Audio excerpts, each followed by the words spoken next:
I have been taking a break from creating content for the past year because I've been busy taking care of an infant. One of the first and biggest questions I had getting started was, what infant formula should I get? I think this is a common question every parent has if they are not breastfeeding 100% as we weren't. There are lots of choices and lots of reviews online. I read and watched a lot of them. It's been 1 year since, and I would like to share my personal experience with the ones I have tried, so that hopefully it can be yet another data point for others who, like me, are trying to find the right formula for their kids. For me, the most important thing was that the formula not contain anything harmful or unhealthy. This would mean anything that would make my baby sick or any carcinogens or hard metals. While every brand touts how safe and reliable their product is, a quick Google search would reveal plenty of instances when facilities were found to be contaminated with disease-causing agents. There have even been cases when fake infant formula have caused deaths, so I consider this to be of utmost importance. While you can easily read the list of ingredients, this doesn't tell the entire story. I consider just as importantly where the baby formula was made. As in some countries where the fake baby formula were discovered, the label on the container isn't necessarily what's inside. Sure, you could file a lawsuit after the fact, but I don't think any form of justice can revive a dead baby. You'd be surprised how many of these baby formulas do not say where they were made. The companies may claim that the supply chain is too complicated to know for sure. Be that as it may, made in USA milk is cheap and readily available. So the desire to import something even cheaper from abroad reveals that the company is more profit-driven than I care to buy from. For me, I will always prefer a product with a clearly printed country of origin, from a location that I trust, over the most highly regarded brand without any label about where it was made. Given that it is a safe product, how my baby handles the formula is another story. Obviously, everyone is different and is able to handle different formula differently. So one baby formula may be highly praised, but if it causes my baby to have diarrhea or constipation, then I won't buy it again. Unfortunately, experimenting with different formula is something every parent needs to go through to find the right one for their particular baby, so this video may not be much help for that. What makes this more difficult is that it's also not good to switch baby formula too often, as babies need a period of time to adjust to the new formula. Finally, cost is a factor. I am willing to pay a premium for a good product, but not an exorbitant one. Baby formula is not cheap, and while it is a significant portion of the cost in raising a baby, there are many other expenses. So I am willing to buy a good product provided that I can afford it, which I don't think is too much to ask for. Now let's get started. First, I was surprised by the length of the list of ingredients. Many of these ingredients are not familiar, and I had trouble figuring out whether they were beneficial or detrimental. I imagine a lot of people are in the same boat, so I would like to take some time to list out as many of them as I can, as quickly as I can. This will also lay the foundation for when I go on to compare the formulas against each other. Palm oil, corn syrup, and soy are all filler ingredients or empty calories. They aren't harmful necessarily, but they are a sign of cutting corners. Their presence is a negative. Palm oil can cause constipation. Corn syrup solids or high fructose corn syrup is a sweetener linked to obesity later in life. Soy protein isolate contains phytoestrogens, which mimics estrogen in the body. This could mess with the baby's hormones. Soy oil or soybean oil is healthy. Despite soy protein isolate containing phytoestrogens, soybean oil does not. Soy lecithin is an emulsifier. It should be fine, but it could contain trace amounts of phytoestrogen, so I consider it neutral. Gluten is something that shouldn't be there. Some babies can handle it while it will make others sick. Artificial growth hormones cause babies to grow bigger but may cause side effects and mess with their natural hormone production later in life. While no company adds them explicitly, they may be present from the milk if the cow producing the milk was injected with them for the purpose of increasing milk production. Their presence is a negative. Artificial DHA or ARA are extracted using hexane, which is worse than natural DHA or ARA. Whey powder is a source of protein, a substitute for skimmed milk powder. High oleic safflower oil is a source of vitamin E. It's a positive. Sunflower oil, or more precisely sunflower seed oil, contains vitamin E, but the processing is harsh and controversial. Look up seed oils and why they are controversial for more information. I consider their presence neutral. Coconut oil is a source of fat, specifically medium-chain triglycerides. It helps with nutrient absorption. Rapeseed oil, or more precisely canola oil, contains erucic acid, which can damage heart tissue if in large quantities. Processing is harsh and controversial. Their presence is a negative. Lactose is the natural sugar in human milk. It is a positive. Polydextrose is a soluble fiber and prebiotic, a positive. Galactooligosaccharide, or GOS, is a prebiotic. It is a natural MFGM, a positive. 2-fucosilactose is a prebiotic, a HMO. Lacto and tetrose is also a prebiotic, an HMO.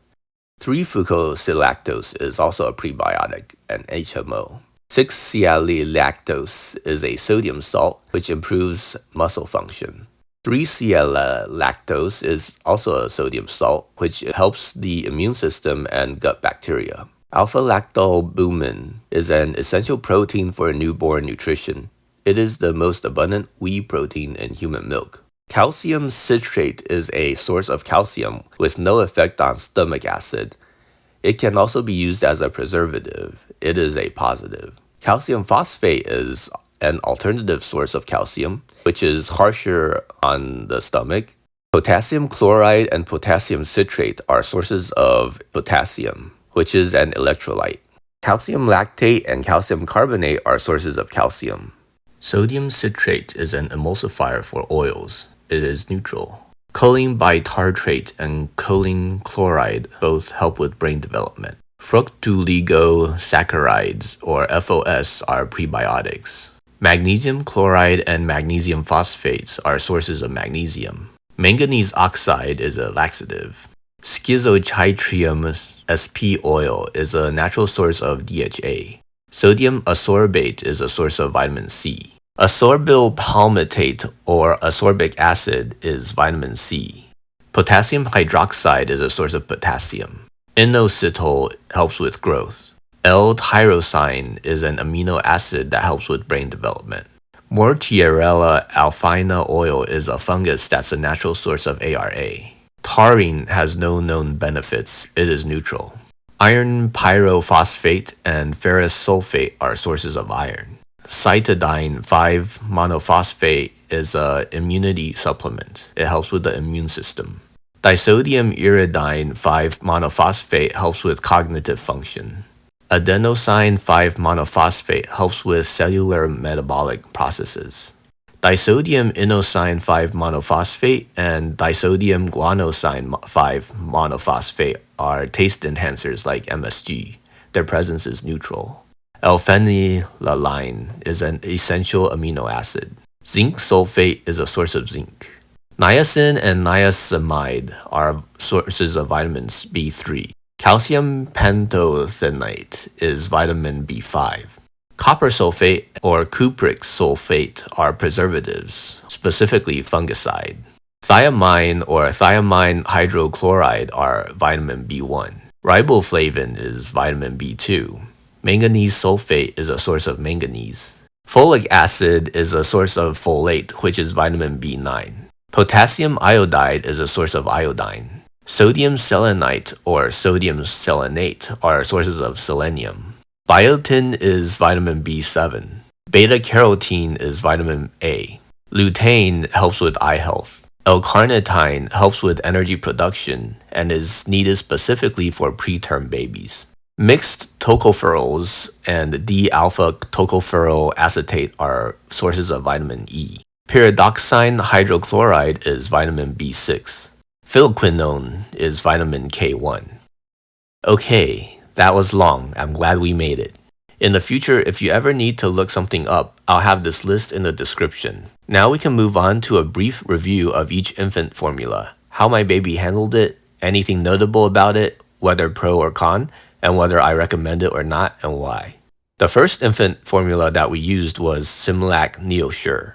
Because our baby was born borderline premature, the hospital fed this to our baby during our stay and recommended that we continue using it until our baby was big enough to drink normal formula.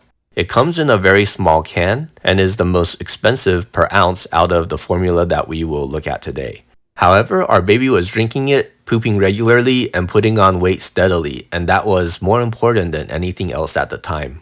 Taking a look at the ingredients, it contains one negative ingredient, namely corn syrup solids. Otherwise, the ingredients are all pretty good or at least neutral. Finally, there's no label indicating the source of the product. If it wasn't specifically recommended by the hospital and my baby was taking it without any issues, I would hesitate to buy it. Next, we have this Enfamil NeuroPro Gentlease baby formula. Right off the bat, my baby did not like this one. It caused him to have constipation. It is difficult to determine whether it was due to changing the formula or whether it was due to the contents of the formula. The formula itself does contain a few negative ingredients, namely corn syrup solids, non-fat milk that's partially hydrolyzed, whey protein concentrate solids from soy, and palm olein oil. There's also no label for the country of origin. It was sent to us as a free sample, but given the experience, I wouldn't even feed it to my baby even if it was free, not to mention paying for it. Next, we have this Enfamil NeuroPro baby formula. While the previous one was supposed to be gentle, it was anything but. On the other hand, our baby had an easier time with this one. Looking at the ingredients, it still has one negative ingredient, palm olein oil. But otherwise, it is much better than the previous one, which was supposed to be better. There's no label for the country of origin, so I would hesitate to buy this. But given no other options, I could go with this one. Fortunately, there are better options. Next, we have Baby's Only Organic Gentle Infant Formula with Iron. This was highly rated online and in reviews I read, so I specifically sought this one out as one of my top choices. It was hard to find, but this was probably due to the COVID supply chain issues. I had wanted this one specifically because it was advertised to be made in the US, and COVID showed me how important it was to support local manufacturing. To my disappointment, Baby's Only was acquired by Bobby shortly before our baby was born. Interestingly, any claim of being made in the US was subtly missing from the can. Here you can compare the old can to the new can. My baby did not handle this as well as I had hoped. It wasn't terrible, but he had less bowel movements than usual and was more gassy or irritated. Again, it could have been because of the adjustment time period required when switching formula, but it was a disappointment. The ingredients are great, with no red flags except maybe the sunflower oil, but it was just because our baby had a hard time with this formula that I never got it again. Next, we have the Similac 360 Total Care. Interestingly, the can was labeled as made in Ireland, but the container did not have any label for the country of origin. There were no red flags in the ingredients, except for maybe sunflower oil, and my baby handled this formula well. I should note that this formula contained more types of HMO prebiotics than any of the others. Abbott, the company that makes Similac, did something interesting. They sent us coupons in the mail that would significantly discount the price of the formula. I think the most was $20 off. With the coupon, it would make the formula the cheapest, hands down, so when we had a coupon, we would buy this. When we didn't, we would buy something else because the container version did not have labels indicating where it was made. Next, we have the Similac 360 Total Care Sensitive. This was recommended by a friend whose baby would only handle this formula well. My baby also handled this formula very well, perhaps due to the wealth of prebiotics, so it was our go-to for a while.